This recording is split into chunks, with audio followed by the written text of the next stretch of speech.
Aujourd'hui, je vais vous parler d'un petit livre sur l'investissement immobilier locatif qui vous expliquera tout ce que vous devez savoir avant de vous lancer dans l'aventure. Ce livre, sobrement intitulé « L'investissement immobilier locatif intelligent », a été rédigé par Julien Delagrande-Danne, un polytechnicien qui a occupé de nombreux postes à responsabilité dans le secteur de la finance.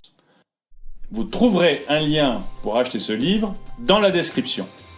Ce livre est le résultat de son expérience personnelle dans le domaine de l'investissement immobilier locatif. Bonjour et bienvenue dans cette nouvelle vidéo de Droma Economy. Comme toujours, n'oubliez pas de mettre un pouce vers le haut, de commenter et de partager cette vidéo, ça aide la chaîne à se faire connaître. N'oubliez pas également de vous abonner et de cliquer sur la cloche pour être prévenu lorsque nous sortons une nouvelle vidéo. Et un grand merci à tous ceux qui viennent m'offrir un café sur Tipeee. Les principes de base. Pour commencer, l'auteur nous explique les principes de base de l'investissement immobilier locatif. Les premières pages peuvent paraître un peu ardues aux néophytes, mais c'est un passage nécessaire pour bien comprendre le secteur de l'immobilier. L'auteur démystifie tout le jargon que vous avez probablement déjà entendu sans jamais vraiment comprendre de quoi il était question. Dès les premières pages du livre, Julien Delagrande-Danne nous plonge dans des calculs de rendement locatif afin que le lecteur comprenne qu'un investissement immobilier ne peut être rentable que si l'opération a été bien calculée en amont. L'objectif de tous ces calculs est évidemment de vous permettre de trouver la bonne affaire. Un bien qui non seulement s'autofinance, mais en plus vous permet de dégager un revenu mensuel sur l'investissement. Cette méthode, qui permet d'estimer le juste prix d'un bien en évaluant les futures entrées et sorties d'argent, s'appelle le Discounted Cash Flow. Julien Delagrande-Danne précise que la rentabilité d'un bien se calcule sur une période minimum de 10 ans. Après avoir plongé dans les grands concepts de l'immobilier, Julien Delagrande-Danne nous explique tout ce qu'il faut savoir sur le marché de l'immobilier. Car comme l'auteur l'explique, on ne peut pas réussir une opération immobilière sans avoir de bonnes connaissances du marché immobilier. Dans ce livre, l'auteur nous donne une vue d'ensemble de l'état du marché immobilier dans quelques villes françaises. Il conseille toutefois de choisir un secteur proche de votre lieu d'habitation afin de rester réactif. L'emplacement du bien immobilier en France est important, mais d'autres critères comme la position dans la rue, son étage, la présence d'un jardin, d'un balcon ou d'une terrasse sont tout aussi essentiels. Pour l'auteur, l'appartement idéal est situé au 2e étage et à vue sur cour. Julien Delagrande-Danne attire également l'attention du lecteur sur l'importance des bilans de performance énergétique. Il est indispensable d'étudier attentivement ceci afin de ne pas s'engouffrer dans l'achat d'un bien qui s'avérerait énergivore ou qui nécessiterait des travaux coûteux. Pour bien comprendre son marché immobilier, l'auteur nous recommande de consulter des sites internet donnant des indications sur les prix du marché. Il explique également que la meilleure solution pour mesurer l'attractivité d'un bien est de passer une annonce fictive afin de voir combien de potentiels futurs locataires nous contactent. Il y a bien d'autres astuces que l'auteur nous invite à découvrir dans ce livre. Il nous y explique ainsi ce qu'est la saisonnalité du marché.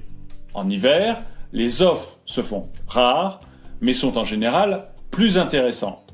C'est donc en hiver qu'il faut acheter et en été qu'il faut vendre.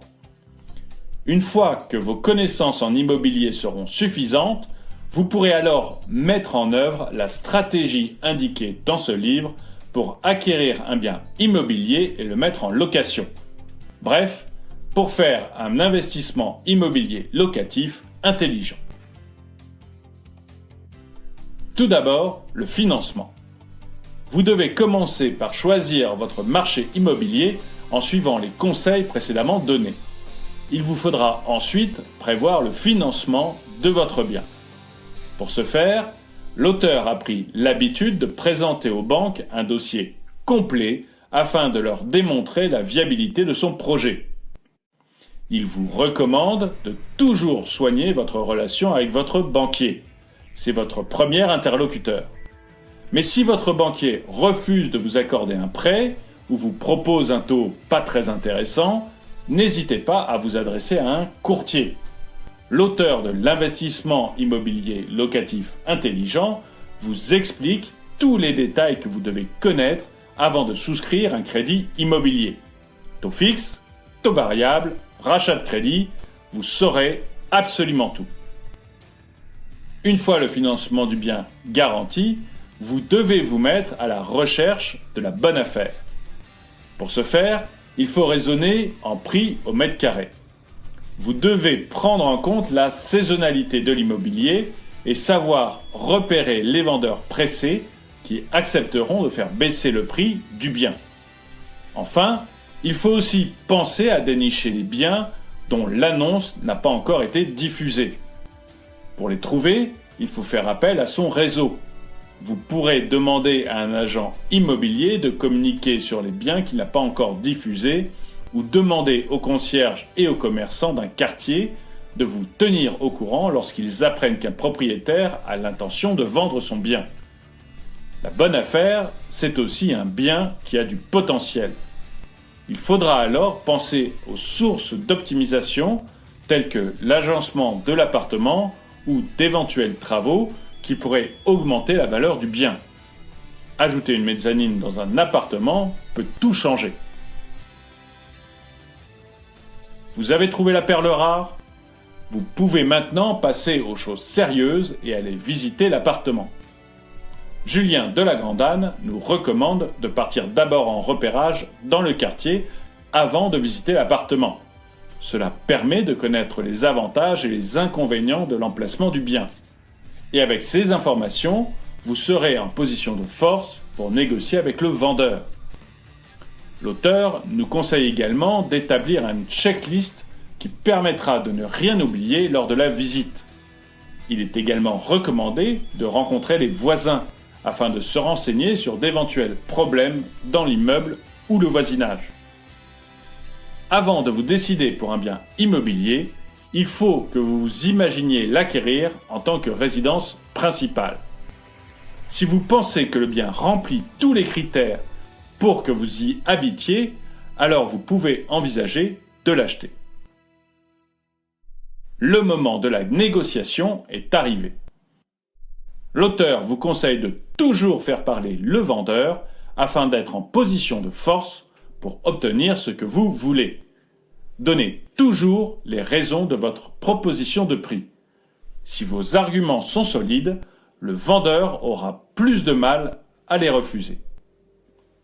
Il faut également faire attention au montant négocié. N'oubliez pas que 1 500 € représente tout de même plus d'un SMIC mensuel. Pour mettre le vendeur sous pression, vous pouvez également préciser que votre offre est limitée dans le temps. Le vendeur s'imaginera alors que vous avez d'autres biens en vue. Une fois le bien acheté, il faudra optimiser sa fiscalisation. L'auteur détaille toutes les lois applicables en la matière. Ensuite, pour mettre en location votre bien, il faudra réfléchir à son rendement optimal. L'auteur prend l'exemple d'un bien immobilier situé à La Rochelle. Il est loué à la semaine pendant l'été à des vacanciers et au mois, le reste de l'année, à des étudiants. Il vous faudra également choisir entre la location nue ou meublée, la location en direct ou par une agence immobilière. La location en direct vous fera évidemment économiser les frais d'agence, mais sera chronophage. Au contraire, si vous confiez la gestion de votre bien à une agence, vous devrez vous acquitter de frais d'agence souvent élevés, mais vous aurez la tranquillité d'esprit et le temps de faire d'autres choses. Julien de la Grande Danne insiste sur l'importance de bien choisir ses locataires dans un projet d'investissement immobilier locatif intelligent. Trouver des locataires sérieux et donnant des garanties suffisantes permet en effet d'éviter les impayés. Si toutefois un problème devait survenir, l'auteur vous recommande d'agir rapidement. En cas d'impayé, relancez vos locataires à plusieurs reprises par mail et par téléphone avant de faire intervenir un huissier si nécessaire. Une fois que vous aurez trouvé vos locataires, il faudra rédiger le bail de location. L'auteur vous recommande tout simplement de prendre un modèle de bail trouvé sur Internet. Enfin, dernier conseil de l'auteur, fidélisez vos locataires en faisant des gestes commerciaux. Cela vous évitera de perdre régulièrement du temps dans la recherche des locataires. Si vous voulez en savoir plus, n'hésitez pas à aller sur mon site dromaeconomy.com. Le lien est dans la description. Un grand merci à tous ceux qui m'aident sur Tipeee. N'oubliez pas également de vous abonner et de cliquer sur la cloche pour être prévenu lorsque nous sortons une nouvelle vidéo. Et je vous dis à très bientôt.